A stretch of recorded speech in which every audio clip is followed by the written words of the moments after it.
Hello mga kabibig! Welcome back sa ating bagong YouTube channel. Ito ang pinakamaingay ng YouTuber sa balat na YouTube. Ako si Kabibig, maglanag-labag na tayo with evidence. Walang kukurap bukas sa Senate Blue Ribbon hearing. Hindi pa rin papasok ang majority block ngayong araw na ito para i-secure ang leadership ni Senator Alan Peter Cayetano. Kasi bukas na ang pinakahihintay ng lahat ng Pilipino, itong flood control hearing sa Senate Blue Ribbon Committee. Maraming nagsasabi ito na ang hinihintay ng maraming Pilipino para malaman talaga kung sino-sino ang mga korap na tao. Pero itong si Raffy Tulfo, sabi niya na ano daw, bastard daw yung Blue Ribbon Committee. Ngayon ka lang nagsabi na bastard. Ngayon lang talaga, Raffy, coming from your mouth. Di dapat senador ka, dapat maghinay-hinay ka, sabihin mo. Hala ka. Ito ang sabi, yung Blue Ribbon Committee na binuo nila, yan ang bastard because it was born out of illegitimacy. Hala, ganun si Raffy Tulfo ngayon. Para yatang, kung wala kang tinatago ba, hindi ka ganito magsalita. Dapat sana, suportahan mo ang iyong kapwa senador kasi they are wanted to expose everything. Kung ang problema mo, it's all about the session nangyari, session lang. Pero itong committee chairmanship, hindi na yan kasali. Kasi it's all about the people's money. They are investigating for the people's money. Nako, Senator Raffy Tulfo described the Blue Ribbon Committee formed by the current seat majority as illegitimate.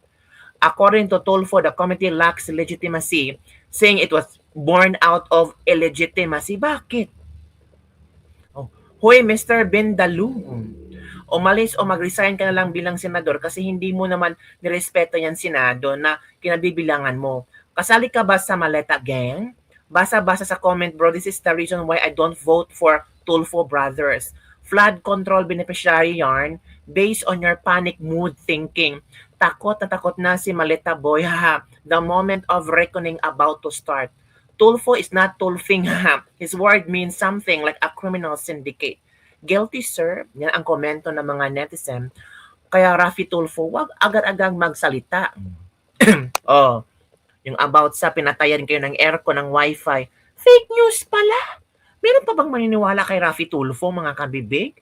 Tapos sasabihin mong illegitimate yung Blue Ribbon Committee bukas? Bakit? Ngayon lang magkaroon ng... Yung mga umupo dyan, hindi ba lawyers? Yung pinatawag dyan, hindi ba yung mga witnesses? O eto kabibig ha, ito yung kaninang live ni Senator Alan Peter Cayetano kasama si Senador Marcoleta. Ito na kabibig.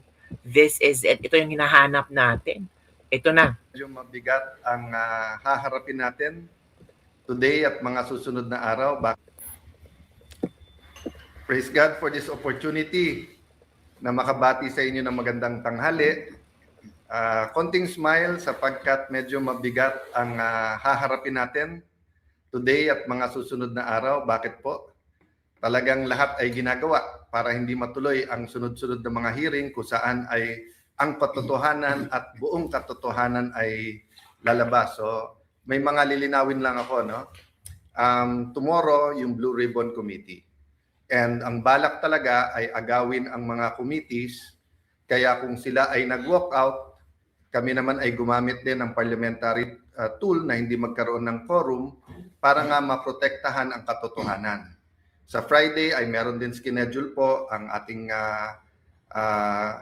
kasama sa Senate na talagang parating aral, parating ready at grabe po ang wisdom sa batas tungkol naman po sa DOJ at NBI yung yung nangyari sa Senate ng May 11 at May 13. Gusto ko lang linawin po kasi kung tama yung reports na nabasa ko hanggang Malacanang, may mga bills daw na importante ang uplift, paano daw matitake up yun kung walang sesyon. I'd like to confirm that at least twice, pinaabot namin sa Malacanang. Pag ready yung bills nila, anytime kami. In fact, may LEDAC dapat 2 weeks ago, tinawagan pa ako ng head ng LEDAC kung tuloy, sinabi ko anytime, sila po ang hindi nagtuloy. And then there was one more conversation where sinabi nila hindi pa handa yung mga bills na ilalabas nila. And assuming may bills po sila, sa committee po muna lalabas yon. So ito lang ay confirmation na ang pinararating sa Malacanang at pinaparating sa ating Pangulo ay mga maling impormasyon. So we had a light meal dahil napakarami naming meeting, pero I'm asking you for prayers, not just for the 13, also for the 11, not just for the Senate, but for the country. There are times in history where we're in a crossroad. So minsan kasi sa history, whether ang takbo mo ay 20 kilometers an hour pero 100 kilometers an hour, pareho lang, dadating ka rin doon. May times in history na left or right, there's no wrong decision. It's just what's the better decision. But there are times in history where a country has to make a decision. For example, when it comes to corruption and poverty, and if you make the wrong decision, the next generation will suffer. So it starts with your personal decision, then it becomes a group's personal decision, katulad ng grupo ng 13. Then it becomes an institutional, a community decision. Then it becomes the decision of a nation. So as of yesterday, di ba, ang hinihingi pa lang naman namin, give the truth a chance. So ngayon, we're asking everyone to pray that matuloy yung mga hearings. No? I'm not saying that every single witness will tell the truth, but I've been consistent with since 2007 nung chairman ako ng Blue Ribbon Committee with that that platform allows us for anyone to testify at makikita po natin yung testimony nung magte-testify. Nagtataka lang ako bakit umiba ngayon na ilan buwan walang hearing kung kailan may mga bagong revelasyon at medyo mabibigat na yung mga witnesses na nagiging available. Anytime po, may malalaking witnesses din or mayroon din po mga pwedeng biglang magsabi ng totoo, no? So of course, the man of the hour tomorrow, Senator Dante Marcoleta. Sir, magandang tanghali. Musta po kayong lahat, mga kababayan? Ito po, nag-uusap-usap po kami para sa araw ng bukas. Ang gusto lamang namin ay ang inyong total support. Wag po kayong kukurap. Baka ito na po ang pinakahuling pagkakataon na ang katotohanan, ang katwiran ay mananaig. Kagaya po na sinabi ni SP Alan, lahat po ay gagawin nila para patuloy na pagtakpan ang isang issue na kayong lahat ay may kinalaman sapagkat pera po ninyo ang ninakaw nila. Kaya sinabi ko po, huwag kayong kukurap. Ang gagawin namin bukas will define the direction of this country kung saan tayo papunta. Salamat po sa inyong lahat at sa inyong suporta. So thank you very much, Kuya Dante. So ulitin ko lang po ha, kaya pinapaswear, di ba? To tell the truth, the whole truth, and nothing but the truth. Kasi may half-truth, may tinatago na truth, mayroon pong lies, no? Series of hearings to. Pag naumpisahan po natin bukas, nandyan na yung momentum. Inuulit ko po ha, pag may 13, automatic, hindi ko kailangang mag-resign, sa inyo na. In fact, tinitingnan ko lang, day by day, week by week lang, na matuloy lang itong mga hearing at maumpisahan lang. Baka naman yun lang ang trabaho ko, I'd be more than content to go. The day that God uses people to tell me na meron na kaming napili to lead us. In fact, sinabi ko na rin sa 12, gawin yung kandidato ang bawat isa sa atin dito, sino po ang gusto ding maglingkod sa ating bansa. But my mission right now is for the truth to come out. Again, hats off kay Senator Jinggoy Estrada. Napakatagal ko na po siyang kilala. We have our run-ins. In fact, may mga ibang nagpo-post ng aming mga disagreements in the past. But I'd like to reiterate what I said yesterday. Yung sinabi ni Senator Jinggoy na may ebidensya siya na talagang pinipilit siya lumipat at ang kapalit ay kanyang freedom at walang kaso, that's not hearsay to me because narinig ko mismo yung conversation. And palakas ng palakas yan, yung threat na yan sa iba pa naming mga kasama. So, dun sa 11, maybe some of them have a reason na, mag-ingay, lumaban, i-discredit yung Blue Ribbon kasi especially pagdating dun sa 18 Marines, nabanggit din ang pangalan nila, allegedly nahatiran din ng malay-maleta. Having said that, dun naman sa inyo na mga tinatakot lang, kasi I know at least one member na tinakot siya. Kasama na namin siya eh.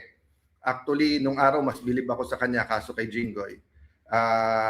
At sinabi nga niya na sama na, siya pa nga nagko-complain. Pero ngayon, nagsasalita pa laban sa amin. But at the right time, no, we'll talk about that. My point is, we will stay strong, but please pray for us kasi may individual circumstances ang bawat isa and marami kaming hindi kontrolado.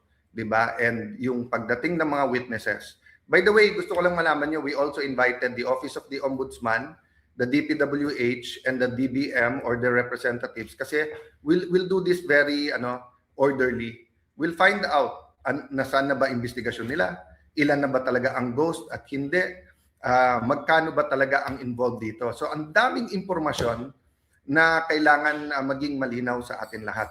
So magandang tanghali po. Please pray for our meetings today. And as ulitin ko po we're not praying that God be on our side. We're praying that we be on God's side. And to listen and to hear the prayer, dapat may basis. And the basis is God's word. And of course, the basis is yung tamang counsel na dun lang tayo sa tama. Hindi pwedeng kasinungalingan. God bless you all. See you soon.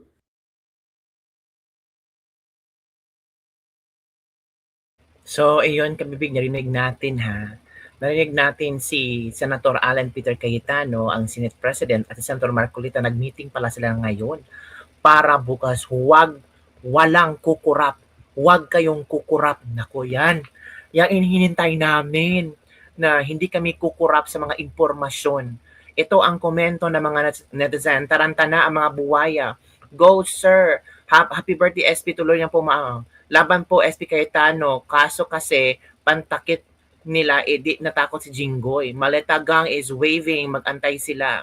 Go, Senator. Excited na kami, Senator. Nagpapanik na ang mga maletagang. Nababaliw na sa takot. God bless po sa inyong lahat sa 13. Go lang, sir. Laban lang buong Duterte. Ipapanalo kayo sa 2028. SP Alan, dito kayo huwag kayo pumasok po sa planet today. Sagad nyo na po bukas sa BRC. Stay strong po kayo, Senator 13. We are praying for you. Excited for bukas. Ikaw ang gumagawa. Mag-ingat po kayo, Martin T. Black. Lalo na si Senator Cayetano. Mas better talaga pag lawyer ang namumuno. May manners, wisdom, at sigit sa lahat. Kalmado. It comes to argument. Stay firm, 13 senators. God be with you. God bless. O yun, kabibig. Yun ang ilang komento ng ating mga netizens. So ikaw, huwag kayong kukurap. Senate Blue Ribbon Committee tomorrow is coming to town.